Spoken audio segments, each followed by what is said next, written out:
Та шамбар мөвчтэй эсвэл өтгөн хаталттай юу?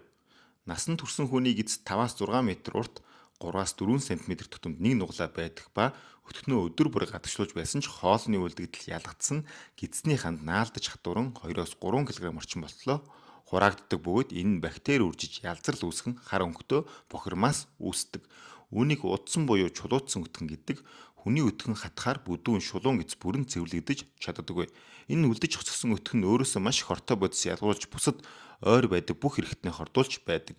Ер нь хорт хавдрын 90% нь үдсэн өтгөнтэй холбоотой гэж эрдэмтэд тогтоожээ. Утсан өтгөн эзний ханд даралт үүсгэн гөрөлц хөдөлгөөнийг багасган хортхий ялгаруулан хоол боловсруулах эрхтний үйл ажиллагаанд муугар нөлөөлж амнаас эвгүй үнэрх гарах, гиз дүүрэх, арьс хурааших, батгших, нойргуудах, ходоод өвдөх, хоол боловсруулж чадахгүй гиз дүүрэх, хөвлийн хийгээр дүүрэх гэх мэт бодисын солилцоо хямраснаар олон